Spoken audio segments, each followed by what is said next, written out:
The approach to Ironbottom Sound, the 14th of November, 1942.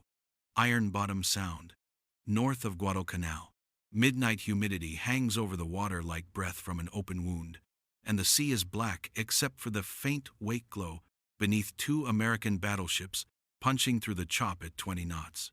On the bridge of USS Washington, BB-56, Rear Admiral Willis A. Ching Lee, Jr. stands with his headset on, jaw set, eyes on nothing but darkness. The only light on his face comes from the green sweep of a radar scope. He has never fought a gun battle like the one that's about to happen. Lee is a gunnery man. He's been shooting since Annapolis and spent years obsessed with naval fire control angles, range, deflection, lead. But this, tonight, is different. The Washington is carrying something the Imperial Navy still doesn't fully believe in: radar-directed main battery fire. Her MK3 and SG sets are quietly sweeping the night, building a picture of enemies that no one on deck can yet see with their own eyes. Below, in the plotting room, sailors in headphones are calling out calm bearings, calm ranges, calm speeds, like priests reciting a litany. Target group bearing 320. Range 2 to 1,000 yards. Closing. Lee doesn't look at the ocean. He doesn't have to. South of Washington, in the same formation, another battleship, USS South Dakota, cuts through the dark, her bow lifting and dropping. She's newer, mean, fast, dangerous on paper, but no one here knows yet how her systems will behave under combat stress. North of them both, somewhere past Savo Island, somewhere in that black water, is an enemy force led by Vice Admiral Kondō. Kondō is doing what the Imperial Navy has been doing all year in these islands, coming in at night to kill anything around Guadalcanal and then leave before sunrise. And until now, it's worked. Japanese destroyers and cruisers have spent the past months slicing into American task groups in the darkness off Guadalcanal, using long lance torpedoes and superior night optics to break apart U.S. formations. Their night-fighting doctrine is built on speed, surprise, and aggression. Yasen, night battle, the art the Americans supposedly can't match. At Savo Island in August, they annihilated Allied cruisers in minutes. Even now, the Marines dug in around Henderson Field on Guadalcanal. Call the channels north of the island the Slot, and the water here Ironbottom Sound, because so many ships have gone down. Kondō believes tonight will be another demonstration. His mission is straightforward: break into the area north of Guadalcanal, smash the American surface screen, finish off what's left of U.S. naval presence after the brutal brawl of November 13, and then cover a final bombardment of Henderson Field so the Japanese army can land reinforcements. He has battleship Kirishima under Rear Admiral Takeo Kurita's flag. Heavy cruisers, light cruisers, destroyers fast, veteran ships. Kirishima is old by battleship standards, a rebuilt battlecruiser of the Congo class, but she's still throwing 14-inch guns, and she's more than capable of ripping cruisers apart in the dark. What Kondō does not think he's sailing toward is two American fast battleships, because intelligence says there shouldn't be any. Lee knows Kondō is coming. The Americans broke enough Japanese radio traffic to understand that another thrust into the Sound is inevitable after last night's fight. Henderson Field is still operating. That means Japan will try again. They always try again. And tonight, Task Force 64, centered on Washington, is the knife they've decided to leave in the dark. Lee's orders are simple, almost brutally so. Protect Henderson Field. Do not allow bombardment. Kill anything that tries. The air still tastes burnt from what happened the night before. The first naval battle of Guadalcanal, November 13, was a chaotic, point-blank slaughter in which American and Japanese cruisers and destroyers collided in the dark at ranges so close that ships were firing point-blank across each other's decks. Both sides lost heavily. Battleship Hiei, sister to Kirishima, was left crippled and later scuttled. American cruiser after cruiser was torn open. No one who survived that night would call it clean. Lee intends for tonight to be different. Not a brawl, an execution. Range now 1 to 9,000. Enemy still unaware. The voice from Washington's radar plot says. That statement, enemy still unaware, almost sounds arrogant, almost sounds absurd. How could a battleship know the enemy is there without the enemy knowing it's there too? But radar has turned the Black Ocean into a map. Lee's ships can see without being seen. Kondō's force, still trusting optical searchlights and lookouts, is moving into a gun duel with a blindfold on. Lee leans slightly, steady, against the vibration of Washington's turbines. Maintain course. Hold fire until we are sure. On the Japanese side, lookouts aboard Kirishima scan the horizon with binoculars. Fighting spray and salt and engine smoke. The moon is behind cloud. The sea is restless. Somewhere to port, the low dark belly of Guadalcanal crawls by like a crouched animal. The mission brief said, enemy forces remaining are cruisers and destroyers. Battered, scattered. Finish them. Clear the sound. No one on Kirishima has been told to expect an American battleship with 16-inch guns and radar-directed fire control waiting in total darkness. No one has been told that, tonight, the old rules of night battle are about to fail. Lee's gunnery officers stand ready, hands hovering near triggers, linked not to what they can see, but to what the radar is whispering. Fire controlmen chant corrections into the plotting boards. Bearing, speed, course, deflection, drift. Washington's 9 16-inch, 45 caliber guns sit cold, patient, each turret like a squat armored cathedral. They have not yet spoken. They are about to. Admiral, a voice says in Lee's headset. Recommend opening fire. Lee answers quietly. Stand by. He is about to do something no American admiral has ever actually done in battle. Direct a battleship's main battery at night, at long range, using radar, and fire for effect. If this works, it will cut the throat of the Imperial Navy's most prized weapon, the night attack. If it fails, Henderson Field will be shelled to rubble by sunrise, and the Marines on Guadalcanal will wake up to find the Japanese army landing by the thousands on the beaches. Lee exhales once. Open fire. Washington's forward turret belches flame and thunder. It is not elegant. It is violent. The battleship's bow seems to lurch sideways from the recoil of the first full salvo. 9 16-inch shells, each one heavier than a grown man and longer than a chair leg, roar out over Ironbottom Sound, in shallow arcs, invisible except for the brief orange smear of their departure, and the low, rolling concussion that punches through the chests of every man topside. The night is instantly torn open. On Kirishima's bridge, shock hits first as a physical thing, a deep gut hit of pressure. Men glance instinctively to port, to starboard, searching for muzzle flashes, and see nothing. No fire, no silhouette, no American ship lit against the horizon. Just black water, wind, and then the hiss and scream of incoming. Shell splashes starboard, large caliber, a lookout shouts. Water erupts alongside Kirishima, towering columns of white spray in the dark. Fragments of steel howl through the air like hornets. The helmsman flinches as a shard punches through glass and buries itself in the bulkhead behind his head. American battleship, someone yells. That should not be possible. According to their doctrine, according to their scouting reports, the Americans do not have fast battleships guarding Guadalcanal tonight. According to everything they've trained for, the Imperial Navy controls the night. But the pattern of splashes, the interval between salvos, the weight of impact, this isn't cruiser fire. This is something much bigger. Aboard Washington, Lee is not guessing anymore. Radar plot is feeding continuous solutions into the main battery director. Fire controlmen are writing mechanical analog computers, rangekeepers that are now synchronized with radar returns. Every few seconds, they correct for target course changes, for roll, for yaw, for the slight errors in bearing that surface search radar can introduce at distance. And then they send new orders to the turrets, faster than a human spotter with binoculars ever could in darkness. Target turning. Enemy battleship increasing speed. Shift deflection. Up 100. Left 2/10.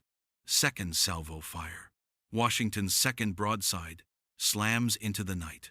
Now Kirishima begins to take real damage. One 16-inch shell punches into the superstructure, tearing open compartments and shredding command spaces with overpressure and steel. Another shell detonates near her after steering, jamming rudder response. Fire breaks out. Paint blackens and curls. Men are thrown to the deck, ears bleeding. The shock of impact is so brutal that some sailors cannot even tell in the first instant whether they've been wounded or just concussed. Vice Admiral Kondō's command picture fractures. Reports are coming in late, confused, contradictory. Some officers insist the enemy must be cruisers, with searchlights still doused.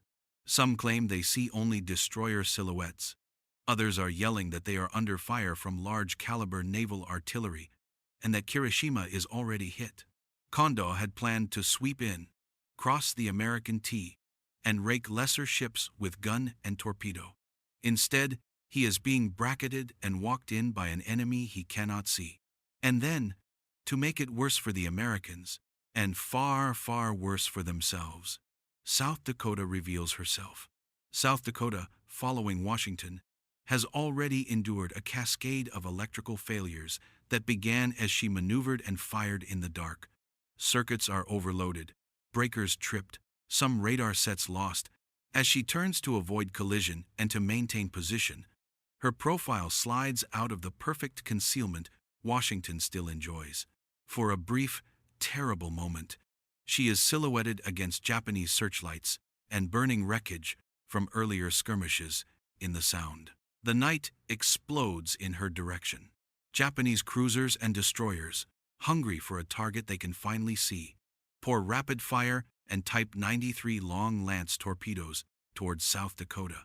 Shells hammer her superstructure, tearing into radar arrays, knocking out communications, wrecking her above the armored belt. One hit rips across her bridge area, killing and wounding men in a spray of glass and steel. Another knocks out secondary batteries. Her decks spark and burn. She is not sinking, her armor is too thick for that at this range, but she is being blinded and mauled. From Kirishima's perspective, this is suddenly manageable. There that black shape, lit in muzzle flashes, taking hits that must be the American battleship, that must be the threat. Kirishima swings her guns, brings her 14-inch main battery to bear, and begins firing at South Dakota. 14-inch armor-piercing rounds crash down. Plumes of fire flicker along South Dakota's hull. The ocean around her turns into a boiling graveyard of shell splashes. Washington, meanwhile, stays dark. Lee watches all of this without breaking his calm rhythm. Washington has not yet drawn enemy fire. She is still invisible. He understands three things instantly. South Dakota is now the decoy, whether she wants to be or not. Kirishima thinks she is killing the only American capital ship present, and this distraction has opened Kirishima's ribs wide. Range? Lee asks. 8,200 yards. And closing. 8,000 yards. This is point blank, battleship to battleship, in the dark. Lee gives the order. All guns, continuous fire. Kill that battleship. Washington's turrets traverse with slow, implacable authority. Fire control locks, corrections tighten. The main battery delivers again. This time, multiple 16-inch shells smash directly into Kirishima's hull and upper works. Steel buckles, barbettes deform. Secondary battery crews are cut down in their mounts. One of the forward turrets jams. Flooding starts below the waterline. Kirishima begins to list. On Kirishima's bridge, men are shouting over each other now. Multiple fires forward. Steering. Not responding. Engine room reporting flooding. Main battery 1 cannot elevate. The Imperial Navy has trained for night battle for decades. They have practiced torpedo runs under moonlight, gunnery ladders at shadow targets, coordinated turn movements in pitch-black waters. But they have not trained for this to be stalked, detected, ranged, hit with murderous accuracy, all before they can even be sure exactly where the enemy ship is. Something breaks, not just in Kirishima's hull, but in the certainty of the men aboard her. They realize the Americans can see them in the dark. Kirishima is burning. Damage control parties sprint through smoke-choked passageways, dragging hoses, hauling blankets to smother oil fires, kicking aside twisted metal. The decks are slick with seawater and fuel. Emergency lanterns flicker red across blown-open compartments.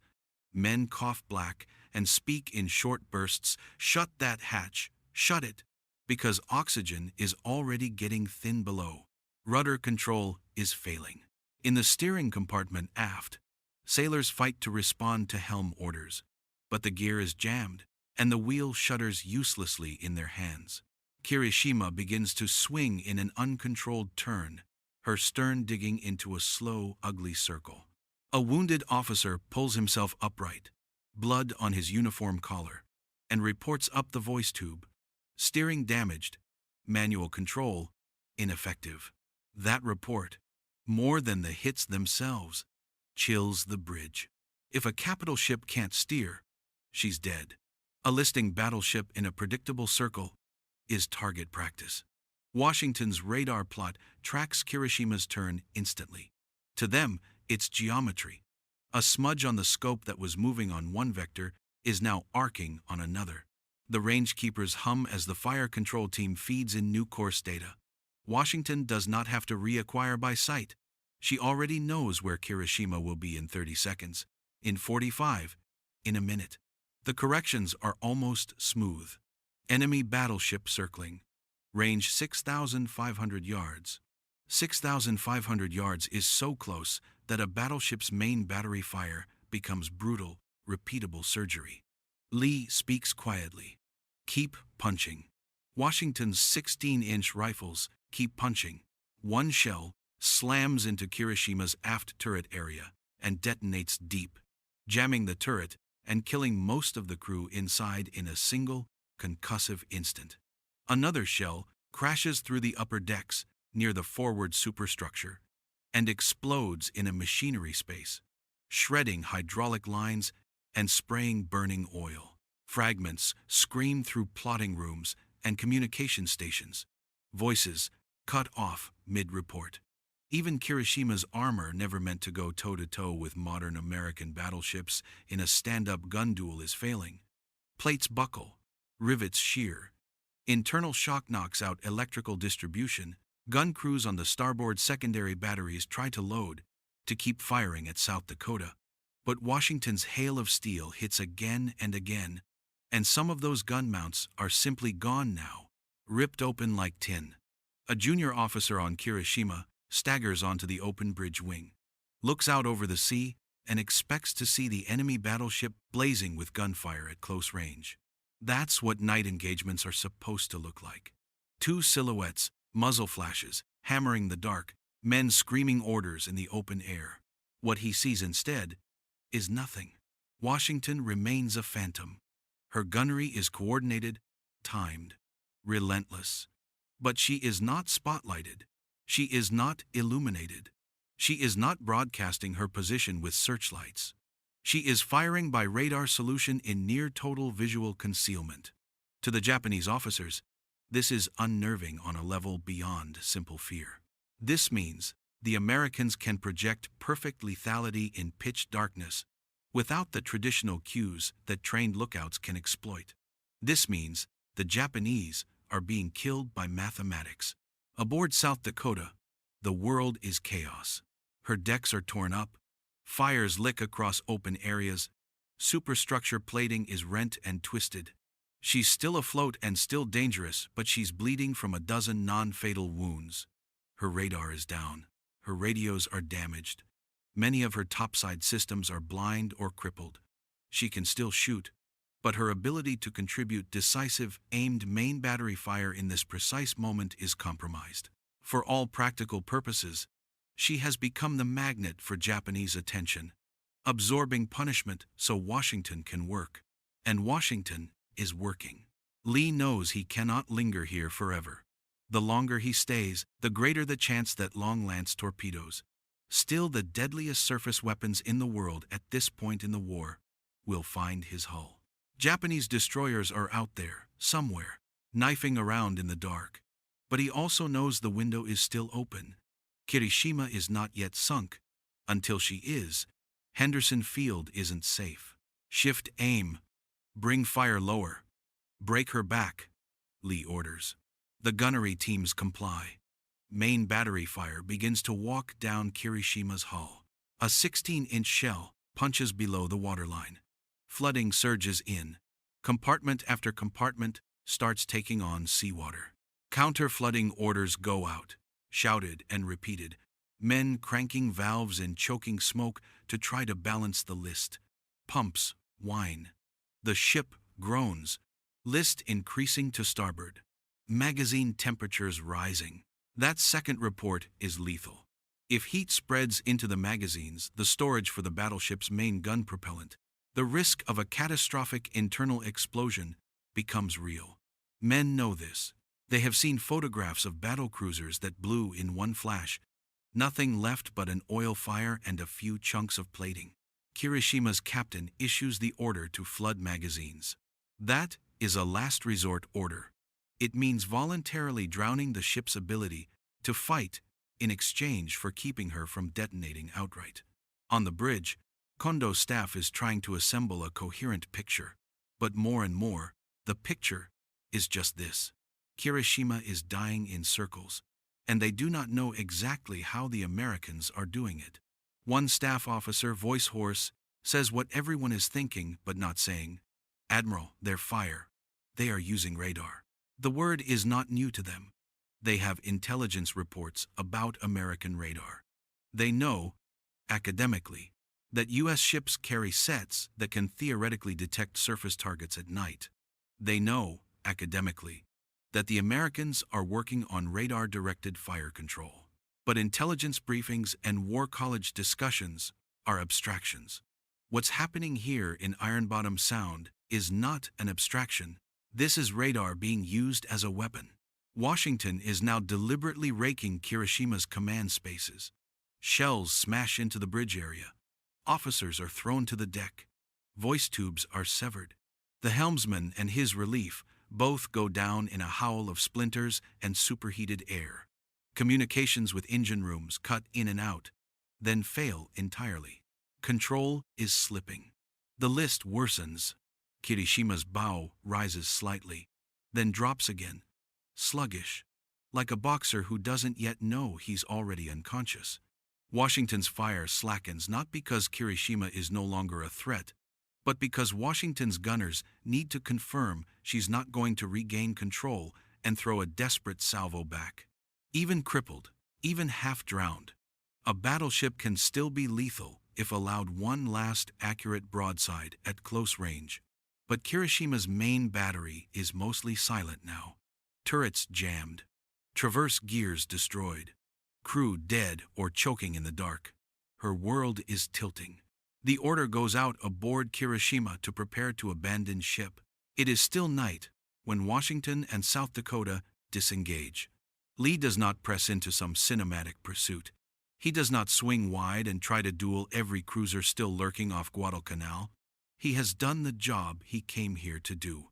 Henderson Field will not be bombarded at sunrise by a Japanese battleship. The Marines ashore exhausted, undersupplied, half-starved and fighting a ground war that feels like it will never end will wake up alive. Washington turns away, still dark, still unlit. South Dakota follows, battered and scorched, but afloat. Her engines intact, her armored citadel uncompromised despite the punishment she took. The two American battleships fade back toward the southeast, where they can regroup and assess damage. In their wake, Kirishima fights for her life. Damage control keeps working long after the main guns fall silent. Men are still down there, in the heat and the dark, knee-deep in oily water, trying to save a ship that is already mortally wounded. They know the list is worsening. They know the pumps are losing ground. They know steering is gone. They know magazines are flooded. They keep going anyway. That is what Imperial Navy training demands. But physics is physics. By the early hours of the 15th of November 1942, Kirishima's list becomes uncontrollable. Bulkheads groan. Fires continue to eat through cable runs and interior structures. Seawater pours through ripped seams in her hull. She rolls, slowly, then more quickly. Men scramble along tilting decks, grabbing for ladders that are now walls, slipping in oil, forcing themselves toward topside hatches before those hatches go under. Abandoned ship. Some jump. Some climb down lines. Some slip and vanish under the surface before they can even yell. The sea around her is full of debris, fuel, bodies, and the low crackle of flames still licking along floating wreckage. Kirishima capsizes and sinks in Ironbottom Sound. Her name joins the growing list of ships littering this patch of ocean destroyers, cruisers, transports, now a battleship, all lying in the black volcanic silt north of Guadalcanal. The Americans will call this place Ironbottom Sound because of this exact outcome. The seafloor is paved with steel and ghosts. Word moves fast. Aboard Kondō's surviving ships, officers begin assembling after-action reports even before dawn. The tone is not triumph. It's controlled shock. They expected another night of Japanese mastery. Instead, they ran into an American battleship that could, without searchlights or visual spotting, detect, range, and destroy a capital ship at night with deliberate accuracy. Statements begin appearing in draft dispatches to higher command. The U.S. Navy appears to possess highly effective surface search radar. The U.S. Navy appears able to perform main battery fire control using radar. The U.S.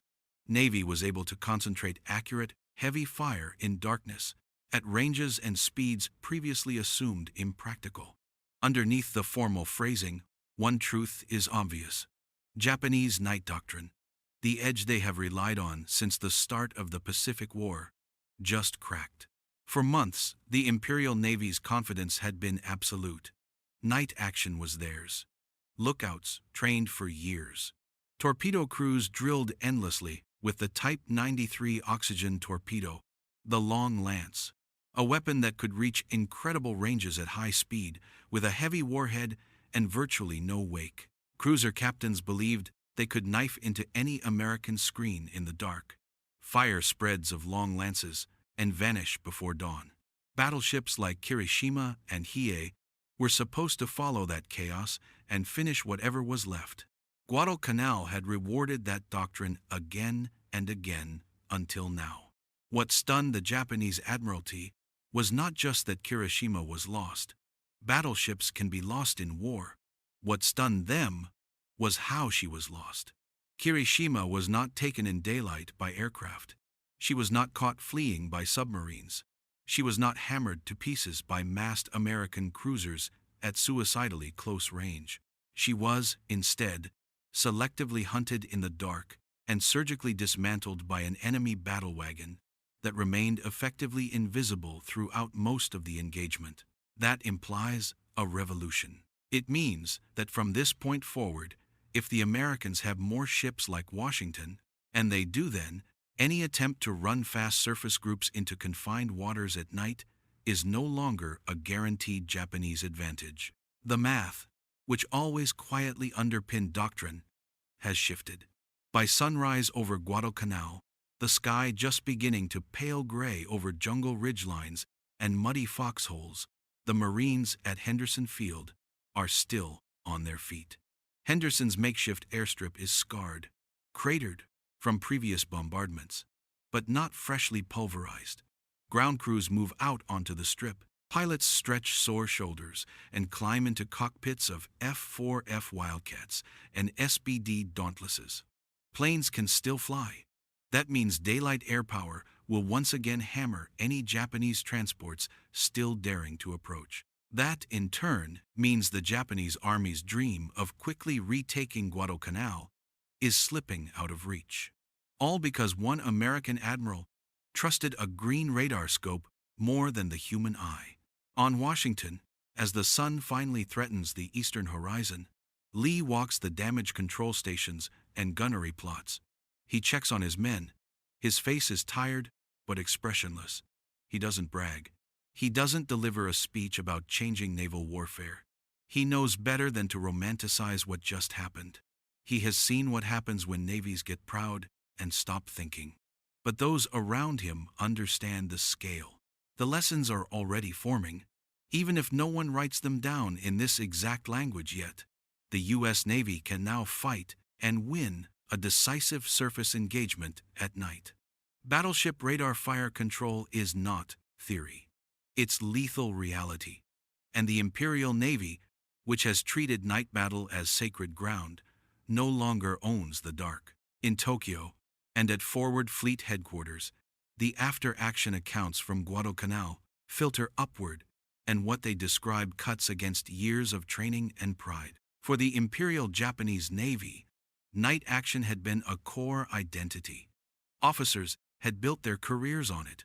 Younger captains were selected, in part, for their ability to maneuver in black water without orders, to feel position and angle the way a swordsman feels distance in a duel.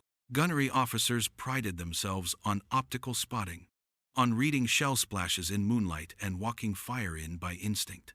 Destroyer crews believed with reason that their long lances could gut any American capital ship long before the Americans could range them. Now they are forced to confront this. At Guadalcanal, on the night of November 1415, 1942, an American battleship fought like a searchlight that only it could see. In the internal discussions that follow, Japanese staff officers argue about causes. Some blame poor reconnaissance. Some say Kondō underestimated American strength, that he should never have pushed Kirishima into Ironbottom Sound without heavier screening and better scouting. Some insist that South Dakota's brief, disastrous illumination created confusion at a critical moment. But beneath those surface arguments, there's a deeper, quieter dread. If the Americans can do this again, if they can reliably acquire, track, and kill in darkness using radar-directed gunnery, then the Imperial Navy's freedom of movement in the slot, in the Solomons, and in any future island campaign is in danger. One admiral phrases it clinically, almost coldly. Our night attack can now be answered. Another puts it more bluntly in private. They can see in the dark. From the American side, the message is different, but no less intense. Washington's performance becomes legend almost instantly within the U.S. Navy. Crews talk about those radar plots, the way infantry talks about covering fire that saved them in a street fight. We saw them before they saw us. We hit them before they could find us. They were shooting at our buddy, but we killed them first. The emotional power of that matters. Morale, in late 1942, has been fragile. The early months of the Pacific War were full of defeats, emergency defenses, last-chance improvisations.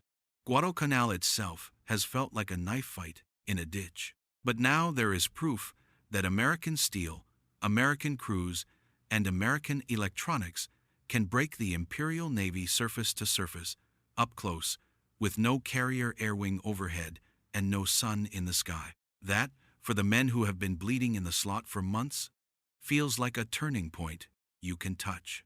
Strategically, the Second Naval Battle of Guadalcanal does more than just sink Kirishima.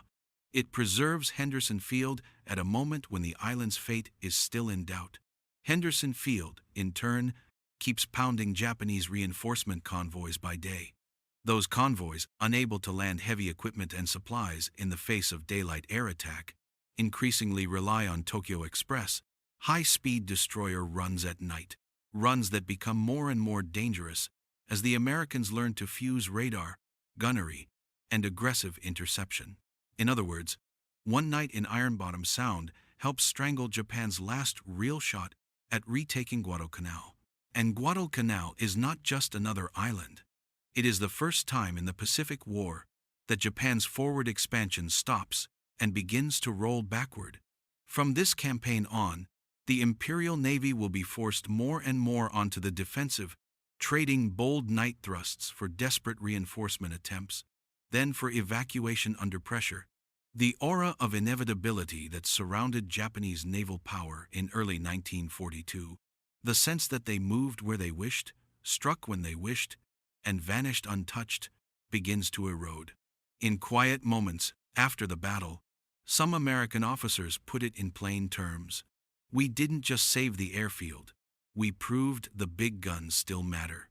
Radar had just given the Battleship, a class of ship many were already calling obsolete in the age of carrier air power, a brutal new purpose in close-quarter surface combat at night. For the Japanese, the moment is more personal. Survivors pulled from the water speak of disbelief. They talk about Kirishima's first hits landing before anyone even saw the enemy, about control spaces ripped apart in seconds, about being trapped in ringing darkness, with bulkheads split, and scalding steam screaming from ruptured lines. Officers who make it back up the chain of command give testimony that sounds in places less like a standard combat report and more like a warning. America's black box gunnery is not rumor. It is battlefield truth. Word like that spreads through a navy. You start to see it in how Japanese night operations are planned afterward. More caution, more scouting, more fear of blundering into unseen American heavy units. You see it in how urgently Japan begins to pursue its own radar development, though industrial limits and material shortages will make it difficult to catch up in time. You see it most of all in the way confidence shifts. The Imperial Navy is still dangerous. It will remain deadly for a long time. But that cold, almost arrogant certainty, the feeling that the Americans are clumsy in the dark, is gone. And in war, losing certainty is almost as bad as losing ships. So, when you stand on the shoreline of Guadalcanal at dawn on the 15th of November 1942, and you look out over Ironbottom Sound, it doesn't look like a revolution. The water just rolls in, the air smells like salt and burnt fuel. Bits of wreckage drift in on the tide. But beneath that surface, in the black silt below, lies Kirishima. And above that waterline, moving away at cruising speed, is USS Washington, a battleship that just proved that the night no longer belongs to Japan.